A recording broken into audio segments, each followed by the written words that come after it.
and welcome to the Press Box. I'm Vanessa Johnson. For the next 30 minutes, I'll be your host. With me are Reynolds and Marcks. How you guys doing? We're hanging in there. Pretty That's good. great. I'd like to take this time and remind our viewers that this is a live show. So if you have any questions that you want to ask, give us a call at 873-6713. Okay, guys, let's talk about the Final Four. I'm surprised about Florida being this, and the SEC is doing great. Well, Jay, I'm kind of surprised with Florida, and I know you are. Yes, I am. Florida, though, has had a nice path in from the East here. First of all, you had North Carolina that was knocked off by Boston College, and really, I think that helped Florida out a lot. I don't think they could have beaten a team like North Carolina, but to be in the Final Four in this tournament, you have to have things like that happen. You have to be in matchups where you match up well with other teams, and this is what's happened to Florida, and this is why they're there. Yeah, I'm very surprised by Florida, and I'm surprised by the Southeastern Conference because, and recently, the past few years, the SEC has not done well in a tournament, maybe outside of a team like Kentucky or Arkansas, but the rest of the league, whenever they get someone else in there, they immediately get eliminated. Yeah, I'm very surprised by Florida being there. I think in the Sweet 16, I had said they were the 16th best team in the field, and now they're in the Final Four. But what Ty said is right. They've had an easy kind of job of it. And, to tell you the truth, would they have gotten in if that guy for Boston College wouldn't have fallen down and given them the ball there at the end of the game? I don't know. But Kenny Sharp, who was on last week from Dirty Owls, where the shots are more than three-point shots, I might add, he was giving me a hard time, too, about Florida. And he picked Florida to go to the Final Four, I think. So we should give him some credit. But that's as far as it goes because – I really think, like Ty said, what if they'd have played Indiana? They did play UConn, but UConn played the worst game of the year against them, okay? And like their coach Kruger said, we shouldn't have to apologize for that. We can't help that they played bad, which is true, okay? So all the Florida fans out there, you can crow and pat yourself on the back because this is probably your only Final Four appearance. And, maybe the most ironic thing of all, they might win a national basketball championship before Spurrier wins his football championship. Wouldn't that be funny? That would be a real bash to see Spurrier's ego, but I don't see that happening anytime soon. To tell you the truth, look, what if they'd had to play Purdue? What if they'd had to play Michigan, like Arkansas did, like Duke did? They wouldn't have gotten in. I don't think so. And they lost 2 out of the 3 times they played Kentucky this year. So you got to say, like, Kentucky's even better than them. So like Ty was pointing out, they had the easiest road to the Final Four. Now they're there, though. So anything can happen. You can't just say, well, let's just count out Florida, okay? Right. Because they got there by winning games, and they may win another game or two. And if they do, then there they are, the national champs. Okay. You guys are bringing up some good points about the other teams that they may have to face. How do you think they'll match up against Duke? Well, Duke, first of all, I think one of the strengths that Florida has is that no matter what style of game that you play, they can adapt to it. They have the guard play and their inside men where they can run or they can go to a half-court game. And that's really DeLon Kruger's advantage. He can coach with no matter who he plays with. Duke, on the other hand, Duke's got a lot of experience in this tournament, and that is going to help them out a lot. Duke is a hard team to beat because they don't make mistakes to cause them to lose games. For example, you have a team like Kentucky who sits there and uses that three-point shot all the time, and it really killed them against Marquette. Duke's the type of team that you'll never see lose a game because of the three-point shot. They never take too many of them. You only see them take like 12, and I can assure you that's probably all they'll take against Florida. They just don't do things that cause themselves to get beat. What do you think? That's good coaching, though, by not relying on one certain aspect. Coach K is probably the best coach left in the tournament, wouldn't you think? And maybe the best coach overall in the tournament. And the fact that they don't rely on the three-point shot, they don't rely strictly on the inside game, but they do play the best defense. And so, when you look at the Final Four teams, what have I been preaching on this show all year long, Ty? Defense, good coaching, okay? Well, you got to think that Duke's probably the best of the 4 at that, okay? Plus, in a playoff format like this, and we've talked about this with baseball and in football, the team that has the hardest road usually does the best, okay? And when you look back, Duke had to beat Michigan State, which was no easy task, okay? Then they had to beat Marquette, which was a good team. Then they had to beat Purdue, which everyone had winning the national title because they had that great Robinson guy. Okay, so see here, they've come through the ranks with a very tough game every time out. Okay? I think your Marquette team, though, did them a big favor by knocking out Kentucky.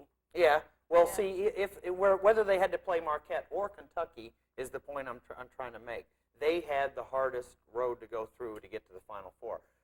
A lot of people say, yeah, but Arkansas had to beat Michigan. Okay, yeah, but that was the only hard team Arkansas played, see? And Arizona, they said, well, Missouri was the number 1 seed. Missouri stunk, okay, and it was just inevitable before they got eliminated. I think out of the 4 teams that are in the Final Four, Duke played hard teams all the way there to get. So no matter how tough the Florida game is, they're going to be ready. They're going to be ready because they've already had all these tough assignments, and they can match up against anybody. The hard thing to match up against is that big fat guy down low. I don't know whether they're going to be able to stop that. Well, that'll be an interesting matchup here because that's going to be Lang that's going to be on Dimitri Hill. Now, typically, this is what I've seen in a lot of Duke games, is that any time one of their players falls down, there's always an offensive foul called. You've got this giant Dimitri Hill who's going to be guarded by someone who's not even half his size, I don't think. And so I can see them coming around, double-teaming him, and just someone falling down and getting the offensive foul call. This Duke team got 26 free throws against Purdue. Purdue only got 5.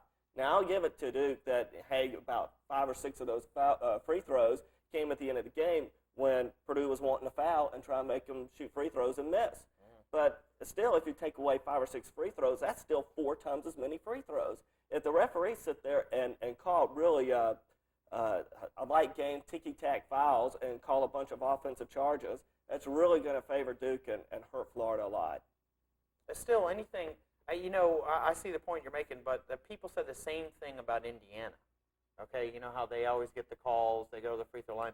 And look, when they got eliminated, I think they didn't shoot a free throw in the second No, they half. didn't shoot hardly any free throws. And so this could happen to Duke. Up. I mean, maybe Duke's ready to go to the free throw line twice or 3 times as many as their opponent, and they might not get there, But I just think that these fat guys down low are in. I mean, it started with Barkley at Auburn and went to Oliver Miller at Arkansas, You notice how this stays in the Southeastern Conference? It's so weird, though, because if you have a big fat guy and he's got a soft touch around the basket, it seems to work because you can't push him out. You can't push him out. You can't get him out to the outside because he plants and stays there. And the key is, like this Dimitri Hill, who plays a lot like Oliver Miller. Remember him? Mm-hmm. He used to just turn around and lay it up there. He didn't have really a shot. But the key is you got to have soft hands. You just have to lay it on up there and let it roll around and go in. And maybe someone else can tap it in. I just think he's done fairly well in the tournament. And he's been a major factor because they cannot, whoever they play against, move him off the block. I think what Florida's going to have to do, first of all, is play great team defense. Duke has a lot of offensive weapons to cover. I think Brown and Cross are both going to have exceptional games and shoot close to both 50%, just those 2 individuals. I think DeClerc is a good matchup inside with Cherokee Parks. I think they can offset each other. I think DeClerc is really a good, agile player. And then I think the big key for Florida, though, is that they're going to have to get some help off the bench. Kuzma, who's a big 6'10 player off the bench, they can put up the 3-pointer. He has been nothing all tournament long. He has got to come off the bench and hit some key 3-pointers for Florida because that'll give something else for Duke to have to focus on. And Florida is a type of team that Duke is. They got several players who can hurt you. They can hurt you inside. They can hurt you outside with several players. The one thing that worries me about Florida is that if it's close at the end, free throw shooting. One of the starters, Thompson, is about a 49% free throw shooter. Lon Kruger cannot have him out there at the end of a game if it's close. One thing I like that Florida has is the senior leadership of Brown. Greg Brown, is it? Mm-hmm, Craig Brown. He is a good player, and he showed that he just doesn't back down from anybody, and he'll step up and knock down that 3 when you need it, okay? So you got to watch out for him. However, I think that the game might not be close. If it's close, Florida will have a chance to win it with the leadership that Brown gives them in the 3-point shooting.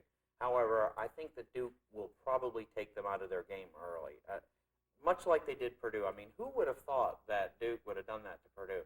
I think Purdue was a better team, but Duke just came out and just took them off their game. They couldn't get the ball inside. They couldn't shoot outside, and they just got frustrated, okay? Well, Florida's not used to that, okay? And we'll see how that happens. As the game progresses, if Duke takes them out of their offensive rhythm, they're going to have to win that thing ugly or just think that they've had a successful year by going to the Final Four. I think Duke can win also. I don't know. I want to give Florida a chance because last month was pretty mad through March Madness, so I believe anything can happen. So what do you guys think about Arizona? How are they going to match up? Well, can they survive the 40 minutes of hell? Well, Jay, to me, when I look at Arizona, they're creating their own 40 minutes of hell. Good grief, it's only 30 minutes of hell, and then they coast for the last 10 minutes because they're beating the other team so badly. This Arizona club is playing very well. It just seems that in the first half of these games, Louisville especially, they just go out, they get a 10-point lead in the first half, and then they just hold it. And then towards the end of the game, they just stretch it out a little bit more. To me, Arizona's playing the best basketball right now. I think that the guard play of Stoudemire and Reeves, along with Gary, they're really able to control tempo of the game and get the type of game that Arizona likes. And this is also another team that I think can adapt to either a half-court game, but I think they prefer a transition game just to get those guards involved a little bit more. But that's a good team. Arizona was my pick at the beginning, Jay, and I still like them. Mine too. I thought they'd come through the West, and you made a great point about saying that they can control tempo. As always, in a tournament like this, you can have a great inside game, but if you don't have the guard play to control the tempo, you might not get the ball inside, okay? Plus, they can step up at the end of the game if they're behind and hit these threes and score 50 points between them and sort of take over. The problem that I see with Arkansas is you mentioned 40 minutes of hell, which is what Richardson likes to coach. Well, they haven't played 40 minutes of hell. They've only played like 35 minutes of hell all through the tournament. They seem to be letting weaker teams back into the game at the end. I don't know if it's because they don't full court press the whole game anymore. What they don't get me wrong, they play great trapping defense, okay, on the half court trap or whatever. But they seem to be letting these teams back into the game. You saw it with an earlier round game, and with Michigan, they really beat Michigan up and down that floor. But they let him back in the game at the end, And Michigan, if Rose wasn't soft there on that three, Michigan might still be playing. So I think that if this scenario develops in this game, Arizona will win. If Arkansas can play their 40-minute game, they're a much better team. And Arizona, if they're let back in the game, their guards control the tempo, then they'll win. I mean, this is a toss-up to me. I really think they'll use that Geary guy to shut down Thurman, okay, who's just been going nuts. But how do you shut down both guards? Like you were talking about Arizona's two guards, Stoudemire and Reeves. They've been playing great. And you can shut down a good player like Duke did to Robinson, or everyone did to Louisville's Rozier. But I don't think you can shut down two good players like that, especially at the same position, like guards that they are. So this is an interesting matchup. I think everyone's penciled in Arkansas as the favorite here, but Arizona has played good, and they didn't get bounced out in the early rounds like everyone thought they were, and now they have a degree of confidence. They have the best guards in the tournament, so we'll just have to see. That's a legitimate toss-up, I'd say. Yeah, I agree with that. But I'll take Arkansas. The thing that I like about Arkansas is that they have several players out there that can score. I mean, you have Thurman, you have Diller who can come off the bench and bomb away the three-pointers. You have Corliss Williamson inside. You got the big giant Stewart, another one of those Dimitri Hill big chunky players. He can do it both inside and outside. He's an excellent three-point shooter. And then there's still McDaniel who wore it out against Michigan. Yeah. This team has so many players and they have so many people that Nolan Richardson can go to. That really gives Arkansas, I think, a big advantage in this game is to have so many offensive players who can score. I think they have more than Arizona. Plus, they have the president pulling for them. See, so I knew you were going to say that. Maybe if they get into this final game, they'll get some of that Whitewater money under the table. You never know. What about the depth factor? That's another important issue here. Arizona's going to need some key players to come off the bench. McLean's going to have to play big, and he's going to have to play some minutes. Williams is going to have to come off the bench and play well to try and neutralize those two big guys, Stewart and Williamson. It's definitely going to be critical. I think Arkansas has got an advantage in depth. What do you think? I think the depth doesn't come into play right now. Depth gets you to the Final Four because it's a grueling kind of one-day rest, boom. Like the first round you play on Thursday, then Saturday or Friday and Sunday, okay? And then the second round's the same way. Then once you get to the Final Four, you got a whole week to rest, okay? So these guys will all be resting, okay? What we talked about at the beginning when there was a field of 64 was teams with good depth usually go far. Well, that's true, and that's probably what's got Arkansas this far, okay? But now I think that you can put your 6 best players out there and compete in these next 2 games. It's 2 games, and then your season's over, okay? So I really don't think that depth comes into play that much right now at this stage of the tournament. Well, what do you think about the three-point shot? Who will favor that? I think that well, I don't know. In this game, like we said, the guards for Arizona can launch those threes, but Arkansas has 3 or 4 players that can hit threes, okay? So you can't really rely on it, though. What we talked about in the Duke matchup, if you're relying on the three-point shot like a Kentucky or I don't think either one of these teams does, then you can die by the three-point shot, okay? The fact that Arkansas launches a lot of threes, that doesn't mean they're relying on the three-point shot, okay, by any means, because they can pound the ball down inside. I agree with that. I mean, Arkansas, if they're shooting 2-pointers or 3-pointers, every time you look at their box score, their percentages are about the same, so I'll agree with that. To answer that question, Vanessa, I think if you can answer that question, then you know who's going to win that game. I think that's going to be the difference, although I'm going to stay with Arizona. Well, we do have an interesting weekend coming up in college basketball. To start with, on Saturday, Arizona and Arkansas will play on CBS about 5 o'clock, and Florida and Duke will play after them at 8:15. Monday, we'll have the finals, which is at 9 p.m. So we're going to have an interesting weekend in college basketball. And we have a caller. Thank you for calling. Caller, you on the air. Which pitcher in the World Series hit a grand slam? Say it again. Which pitcher in the World Series hit a grand slam? What pitcher in the World Series hit a grand slam? Yeah. Is it the only pitcher in the history of the World Series hit a grand slam? Yeah. Okay, I'll say Babe Ruth. That was going to be my guess. And since you said Babe Ruth, I'll say Red Ruffing. Who is it? Who is it? I don't know. Excuse me? Who? I don't know. Oh. Okay, then it is Babe Ruth. I'm almost sure of that. Babe Ruth, as everyone knows, used to be a pitcher, but I don't think he ever pitched in the World Series. Oh, well, we need to bring a baseball encyclopedia up here now, Jay. Yeah, I guess. Or if you'll give us a minute, our crack staff there back in the booth will work on that question. Would you look that up for us, fellas? Thanks. Okay, thanks for the call. Okay, guys, let's talk about coaching changes at Tennessee to start with. Well, first of all, when you look at Wade Houston, this is a guy that was basically bribed from Louisville and also to get his son, Allen Houston, to come play for him.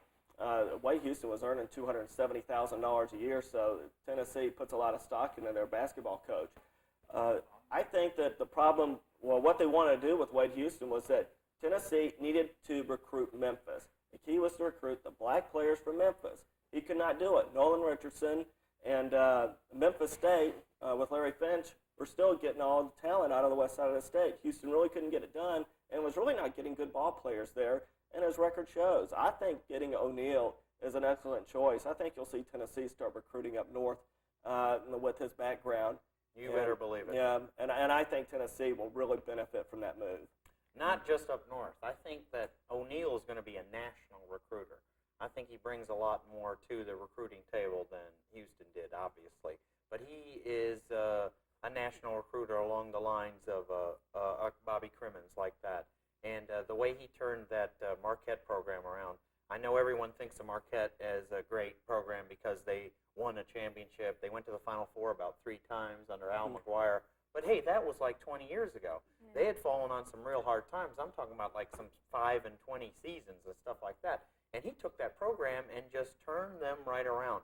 And how did he do it? He recruited nationally, and he played good defense, okay? You plug that into the SEC where Tennessee is, and they can't help but do better, I think, okay? They're going to play a slow down, pound it inside, get back, play defense, cover the passing lanes.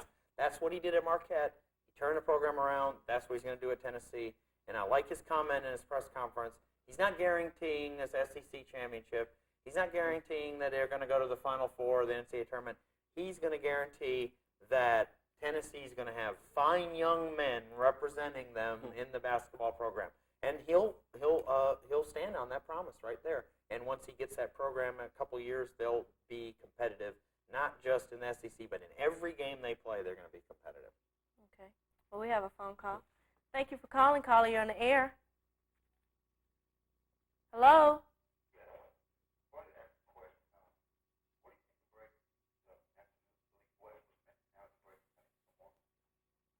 Could you repeat your question? Yes. What do you think the National League West will stand and what team will win it since the Braves are not competing anymore? Okay. I like the Giants personally. Jay, you go ahead and hit on that. The Giants are far and away the odds-on favorite to win the division. I think that most prognosticators think that they'll probably win 100 games again because of the weakness of the division. However, the Dodgers are in a situation now where they have a lot of veteran players, okay? And it's a real question mark. You know, if Darryl Strawberry hits 40 home runs and drives in 120 runs, you can't count the Dodgers out, you know? I mean, the odds of that happening is why everyone picks Slim the Giants. and none. Right. And so that's why everybody picks the Giants. So in the West, with the Braves gone, the Giants are obviously the clear choice to win it. But don't be surprised if somebody like the Dodgers or the Rockies gets hot and makes a run and then fades because they just don't have the talent level that the Giants do. I agree. Okay, thanks for the call. Jay, when you look at that team, I think, well, they had a big loss with Power at first base, but they picked up Mark Portugal, who was 18-4 last year. I think that's going to help their pitching staff a lot. I think the Giants are going to win that division by 10 games. Maybe so, except one thing you have to consider is the Giants' pitching staff last year had Swift, who had a career year, Burkett had a career year. Okay, are these guys going to do that again? I mean, are they going to go back to being 10-10 Robbie like they Thompson have been? had a career year. Yeah, and some of their hitters did too. So that's a lot of the Dodger fans, a lot of the Padre fans are hoping that all those players return to average. They were average players, and then somehow last year they just got it all together and had a career year. Well, you know, they could flounder around. I don't see it happening, but I mean, that is one scenario that another team will have a chance at that Western Division title. Well, I'm not picking the Giants to win it by 10 because of their talent. I'm picking them to win it by 10 because of the lack of talent on the three other clubs, basically. I don't think they're very good. Right. Okay. You don't really have to stick your neck out to pick the Giants. Do it. All right. Okay, we were talking about coaching changes. What do you guys think about the Dallas situation? Oh, well, Jay, does this remind you of George Steinbrenner and Billy Martinetti and the New York Yankees? I mean, A little. Yeah. Does this mean Jimmy Johnson's going to die in a car wreck? No, I think he's going to be on a light beer commercial coming up. Okay, I got Okay. you. But this amazes me. Jimmy Johnson has had an opportunity to win 3 Super Bowls in a row. I mean, that hadn't been done by anyone. That would assured him of being in the Hall of Fame, I think, and he's just passed that up now. I don't care. I'm not Jimmy Johnson, and so I don't know everything about his situation. But to win 3 Super Bowls in a row, to have a chance at that, he had a very good chance of doing that. I just would have put up with whatever and tried to do that and then get out. I think I would have did the same thing. Okay, Well, let me tell you what I think about this situation. A lot of people are down on Jerry Jones because he's acting like Steinbrenner. He's a hands-on owner. You know, everyone knows that if the owner just takes a back seat and lets the coach. But I'll tell you what's happening. The first time they butted heads was in the Emmitt Smith thing, okay? Because Jones wouldn't give him the money. Johnson got all pouty about it, you know, and said we can't win. So now what's happened with free agency is they can't hang on to all their players. Dallas won 2 Super Bowls in a row because they had the best players on the field, okay? Now they can't sign all those players, okay? So Jones has gone back, let some of them go. I mean, they lost 2 offensive linemen, 2 defensive linemen, 2 defensive backs, and their fullback, all to free agency, okay? So now Johnson's panicking, going, you got to give him the money or we're not going to be competitive. And Jones is saying, no, Clay, you might have to coach, you know? You might have to actually get out there and coach because there's going to be some new blood in the lineup, you know? And I think that he really has copped out. I think Johnson's been a baby about this. He's pouting because Jones won't sign the players to these lucrative multi-year contracts. He can't. His hands are tied because of the salary cap. And Right. because they've lost key players, Jimmy Johnson said, fine, I'll go to another team. And what a baby. What a cop-out. I mean, he should just do hairspray commercials. Jay, give us your opinion. Okay. Well, that is my opinion in a nutshell. Okay, well, we have a phone call. Thank you for calling, caller. You're on the air. Yeah. I'd like to ask you guys a question. How do you feel about the move as far as a coaching job for the Lakers? Magic coaching Magic, the Lakers? yes. I think that's a good move. He's a smart, intelligent basketball player. They He won. was like a coach on the court. Okay, they beat Milwaukee though. So I mean, those beer drinkers, they don't show up half the time. So I mean, this is a good move because not only is it a good coaching move, I think. I didn't really care for Fund. I didn't think he was as knowledgeable as Magic, and yet they're still paying Magic Johnson $14 million. So now they get him to coach. So they're getting a return on their investment. Why not? So, and he's packing the crowd. Right. Can you imagine being a player out there, just being out there on the court with your coach? I mean, he is the best player out there. Okay, we'll see. Definitely a different look. Okay, thanks for the call. Okay, we have interesting games coming up in basketball in the NBA. We have Atlanta at Sacramento, and that's on Thursday at 10:30 p.m. Atlanta at Phoenix Friday at 9 p.m., which will be shown on Sports South. And Atlanta at the LA Lakers Sunday at 10:30 p.m. This is a critical road trip. Exactly. They're a game behind the Knicks. Right, so it should be interesting. Well, the Knights have an interesting schedule coming up also. They were Atlanta at Cleveland Wednesday at 7:30 p.m. and Friday at 7:30 p.m. They should win both of those. Yes, we hope. And Kansas City at Atlanta Saturday at 7:30 p.m. All these games will be on 680 radio AM. Sorry. And speaking of the Braves, we have Atlanta at Florida in Florida Wednesday, Atlanta at New York Mets in Port St. Lucie Thursday, and Atlanta at Baltimore in Atlanta Friday, followed by the open season Atlanta Chicago White Sox in Atlanta Saturday. No, that's not the open season. Regular season starts Atlanta at San Diego. That's on Monday. Okay? I'd like to thank you guys and thank our callers and viewers for watching this show. See you next week, same time, same station.